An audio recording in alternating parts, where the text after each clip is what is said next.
Washington mornings on the Mall. 105.9 FM. And AM 630. WMAL.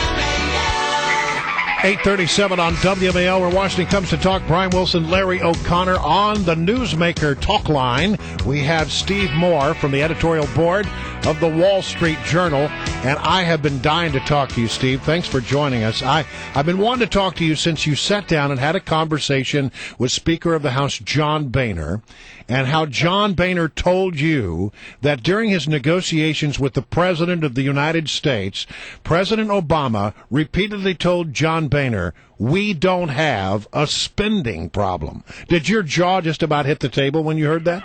It did. Good morning, Larry, and good morning, Brian. I was shocked, and the Speaker was shocked. And my favorite part of the story, by the way, is that when Speaker Boehner told me that, this was just a few hours after the final deal had been struck. He said that he kept telling the president, explaining to the president, "Mr. President, we really do have a spending problem." And at one point, President Obama in the Oval Office said to John Boehner, "John, I'm getting sick and tired of hearing you say that." But I've always said, look, you guys know this. If you have an addiction problem, right, the first stage of recovery is what? To acknowledge you have a problem. That's right. Yeah. And I think the president isn't even in the first stage of recovery. And by the way, that explains a lot, doesn't it, about why they weren't able to strike a deal. And the speaker told me, and he was very frustrated. I mean, I think he's a chain smoker. I think he had 4 cigarettes in our conversation, and he just said, you can't get anywhere with anyone who never put a dime of spending cuts on the table. Yeah, and so now, Stephen, here we go. We're heading toward the debt ceiling negotiations now. Yep. And you've got Mitch McConnell and all the Republicans in Congress saying, we're done with taxes. That fight is over. Now it's about spending and entitlement reform. And Nancy Pelosi and the Democrats said, we've got about $1 trillion in revenues we'd like to talk about. It's just going to be Groundhog's Day here, isn't it?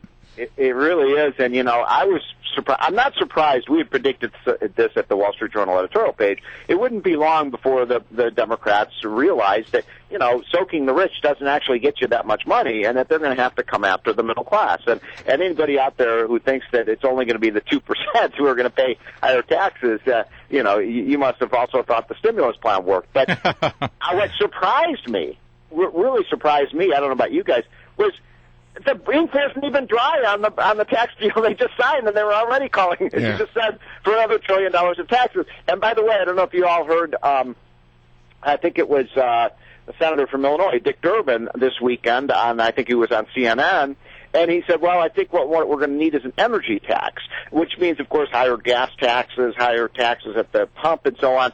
I don't know about you guys, but I think middle-class people pay gasoline taxes. Right.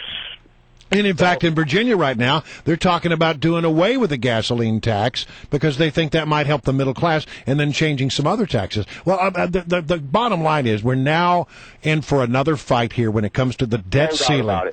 And it's going to be an ugly fight. Do you think that they're going to how far do you think Republicans are prepared to push that issue? Well, let me put it very simply.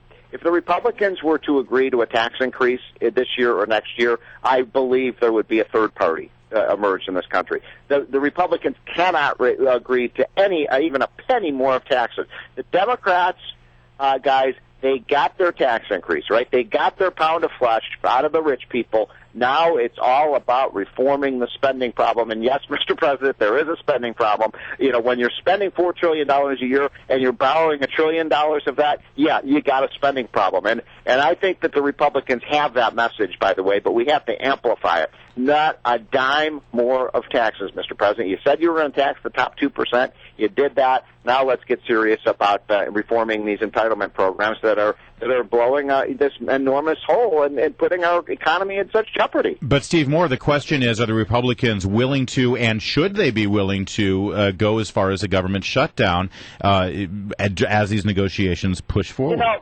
I don't think, I personally think, and look, everybody, I think that playing that card of shutting down the government hasn't worked very well for the Republicans in the past. I mean, I was here in the mid-'80s, and every time that's happened, the Democrats have won that fight. But here's where the Republicans given that, what can they do? I mean, maybe that's what you're about to say, but you got Obama, he's hell-bent on it. All right, so let me answer that question. Here is where I think the tables have flipped.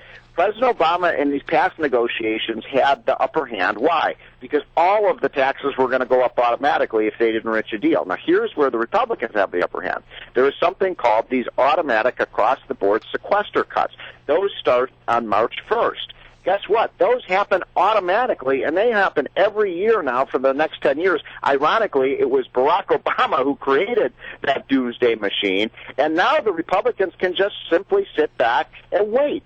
And I guarantee you guys, having back in 3 or 4 months, I guarantee you that the liberals in this town are going to be wailing to the heavens, saying, oh, my God, these terrible cuts. And that's where I think Republicans say, look, when you're starting to get serious about some of these reforms in Medicare and then these other programs, then we'll talk about turning off this sequester. But until then, the sequester goes through. So I think there's where the Republicans have the upper hand. Yeah, and, Ted Cruz, the new senator from Texas, was on record as saying, you know what, even if you shut down the government a little bit, you don't necessarily have to default on our obligations. You're exactly right. And he says, the last time we did that, we caught a lot of flack for it, but you know what we actually also accomplished? Real spending cuts. Well, that's exactly right. And by the way, every time I hear a liberal say, oh, we're going to fault on our debt, no. The Constitution, I think it's I forget which amendment, the 13th or 14th Amendment, guarantees that the full faith and credit of U.S. debt will be honored. So if we were to have that situation where you haven't passed the debt ceiling, there's still revenue that comes in every week to the government, and that money would be used to pay the debt. Exactly. Yep. So there is no default. No default. All right. Liberals are making that up. We will have you back as this continues. Steve Moore, he's the senior economics writer for the Wall Street Journal editorial page, also author of the new book, Who's the Fairest of Them All? The Truth and Opportunity, Taxes and Wealth in America. It's 8:44.